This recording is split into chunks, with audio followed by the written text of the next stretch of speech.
Assalamualaikum warahmatullahi wabarakatuh. Perkenalkan, nama saya Pijen Hendra. Saya semester 4 Agroteknologi Universitas Islam Kuantan Singingi atau biasanya disingkat dengan UNIX. Dengan mata kuliah pengendalian OPT terpadu, di sini saya akan mencoba menjelaskan tentang OPT dan pengendalian OPT tanaman karet pada masa fase generatif. Yang pertama kita pada hama. Yang pertama tikus. Tikus merupakan hama tanaman karet pada fase perkecambahan dan persemaian. Langkah-langkah yang pencegahan yang bisa kita lakukan dengan melindungi tempat perkecambahan agar tikus tidak dapat masuk ke dalamnya. Hal ini tempat perkecambahan yang berupa kotak biasa ditutup dengan kawat, kasa, dan tempat perkecambahan di atas tanah dipasang pagar plastik. Yang kedua, belalang. Belalang menjadi hama bagi tanaman karet pada fase penyemaian dengan cara memakan daun-daun yang masih muda. Cara mengendalikannya yaitu penyemprotan insektisida tiodan dengan dosis 1,5 ml per liter air dilakukan selama 1-2 minggu sekali tergantung pada intensitas serangannya. Yang ketiga, siput. Siput ini merupakan hama karena memakan daun-daun karet di area pembibitan dengan gejala daun patah-patah. Cara pengendaliannya secara mekanis bisa dilakukan dengan cara mengumpulkan siput-siput yang bersembunyi di tempat teduh dan membakar atau menguburnya. Atau cara lainnya secara kimia dengan membuat umpan dari campuran dedak, kapur, semen, dan meradeks dengan perbandingan 6, 5, 3, dan 2. Yang keempat, uret tanah. Uret tanah merupakan fase larva dari beberapa jenis kumbang. Pengendaliannya biasa secara mekanis atau kimia. Secara mekanis dengan mengumpulkan urat-urat tersebut dan membakarnya. Secara kimia dengan menaburkan furadan 3G, diazinon 10G, atau basudin 10G di sekitar pohon karet. Dosis yang dipakai sekitar 10 gram per pohon. Yang kelima, rayap. Rayap ini merupakan menjadi hama bagi tanaman karet, terutama spesies Microthermes inspiratus dan Captothermes curvinatus. Pengendaliannya bisa dengan kultur teknis mekanis dan kimiawi. Secara kultur teknis, ujung stum sampai sedikit di atas mata dibungkus plastik agar rayap tidak memakannya. Secara mekanis dilakukan dengan menancapkan umpan berupa 2-3 batang singkong dengan jarak 20-30 cm dari bibit, sehingga rayap lebih suka memakan umpan tersebut daripada bibit karet yang lebih keras. Yang keenam, kutu. Di mana tanaman kutu ini merupakan hama bagi tanaman karet adalah Syzetia nigra. Kutu tersebut menjadi hama bagi tanaman karet dengan cara menusuk pucuk batang dan daun muda untuk mengisap cairan yang ada di dalamnya. Bagian tanaman yang diserang berwarna kuning dan akhirnya mengering sehingga pertumbuhan tanaman terhambat. Selanjutnya, penyakit. Yang pertama, penyakit akar putih. Penyakit akar putih karena di akar tanaman yang terserang terlihat miselia jamur berbentuk benang berwarna putih yang menempel kuat dan kulit dilepaskan. Penyebab penyakit akar putih adalah Rigidophorus lignosus yang membentuk badan buah seperti topi di akar, pangkal batang, dan tunggul tanaman.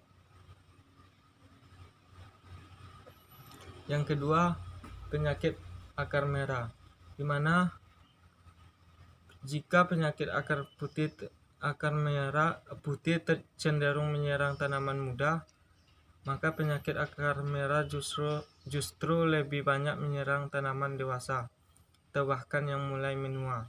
Meskipun berbahaya, kematian tanaman baru terjadi 5 tahun setelah terinfeksi.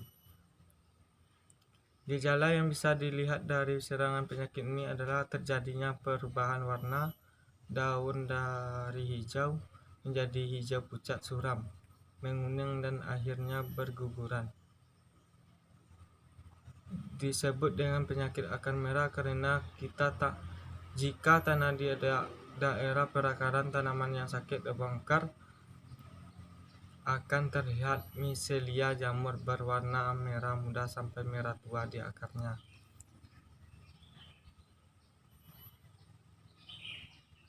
Selanjutnya, penyakit yang menyerang batang. Yang pertama, jamur upas. Jamur upas disebabkan oleh cendawan Corticium salmonicolor yang memiliki 4 tingkat perkembangan.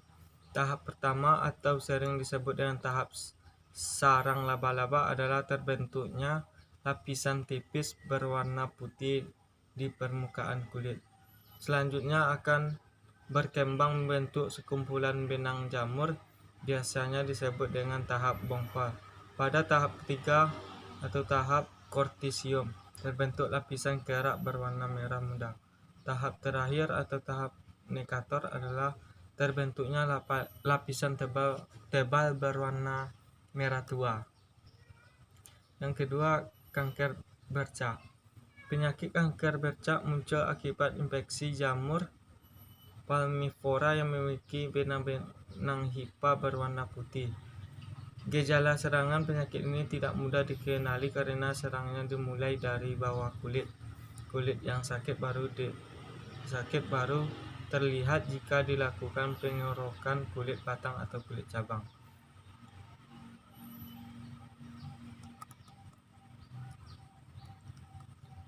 Selanjutnya, penyakit yang menyerang bidang sadap. Yang pertama, kanker garis. Cendawan penyebab penyakit kanker garis sama dengan biang keladi kanker bercak. Gejala serangan penyakit kanker garis dapat dilihat dari adanya selaput tipis putih dan tidak begitu jelas menutup alur sadap. Yang kedua, moldy rot. Penyebab penyakit moldy rot merupakan cendawan Keratocystis cimbriata dengan benang-benang hifa yang membentuk lapisan berwarna kelabu di bagian yang terserang. Cara pencegahannya bisa dilakukan dengan cara pertama, jarak tanam jangan terlalu rapat dan tanaman penutup tanah rutin dipangkas agar kebun tidak lembab. Yang kedua, kegiatan penyadapan jangan terlalu sering, jika perlu saat serangan menghambat kegiatan penyadapan dihentikan.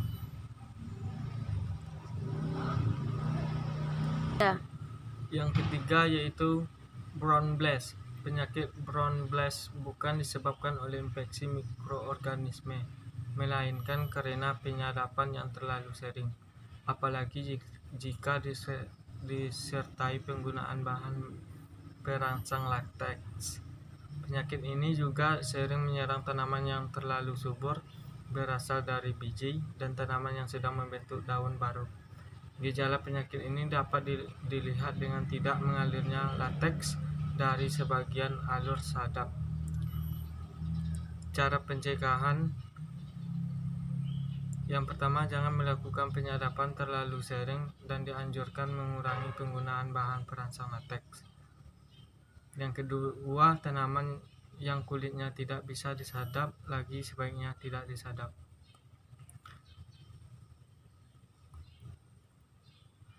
Yang ketiga, penyakit yang menyerang daun, Colectotrichum.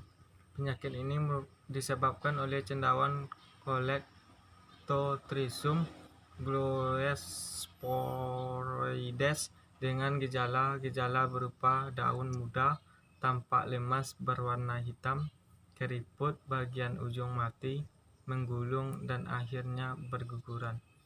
Cara pengendalian penyakit ini dapat dilakukan dengan menyemprotkan fungisida Ditane M45 sebanyak 0,25%, Manzate M200 sebanyak 0,2%, Cobox 0,5%, dan Caprafit 0,5% seminggu sekali selama 5 kali. Penggunaan Cobox dan Caprafit jangan dilakukan saat penyadapan karena bisa menurunkan mutu latex. Yang kedua, Phytophthora. Phytophthora tergolong penyakit daun, tapi gejalanya justru terlihat pada buah yang berwarna hitam dan kemudian membusuk. Dari bagian ini, penyakit akan menular ke daun dan tangkainya, sehingga beberapa minggu kemudian daun dan tangkai tersebut gugur. Cara pencegahan penyakit ini bisa dilakukan dengan tidak menanam klon-klon yang peka terhadap penyakit, seperti PB86, PRIM 600, TJIR 1, atau PR 107. Pencegahan lain sekaligus pengendaliannya dilakukan dengan menyemprotkan fungisida Cobox atau Caprafit dengan dosis dan frekuensi yang bisa dibaca di kemasannya. Yang ketiga yaitu Corynespora. Penyebab penyakit Corynespora merupakan cendawan Corynespora cassicola dengan hifa berwarna hitam pucat yang kurang jelas terlihat di permukaan daun. Penyakit ini pengendaliannya yaitu dengan dilakukan menggunakan fungisida Mancozeb dan Tridemor dengan dosis dan interval tertera di labelnya, terutama untuk tanaman yang belum disadap. Sementara itu, untuk tanaman yang telah disadap dan tingginya lebih dari 8 meter, sebaiknya dilakukan pengabutan menggunakan Tridemor atau Kalisin 750 dengan dosis 500 ml per hektar seminggu sekali selama 3-4 minggu atau sebulan. Yang keempat, Helminthosporium. Cendawan Helminthosporium FVAe dengan hifa berwarna putih dan spora berwarna coklat merupakan penyebab penyakit ini. Serangan penyakit ini sering terjadi pada musim kemarau, terutama pada tanaman terlalu banyak dipupuk nitrogen, kondisi lemah, dan kekurangan air. Penyebaran penyakit ini melalui spora yang diterbangkan angin, terbawa hujan, atau alat-alat pertanian mengandung spora yang mengenai tanaman sehat. Itulah hasil presentasi saya. Mohon maaf jika ada kekurangan. Assalamualaikum warahmatullahi wabarakatuh.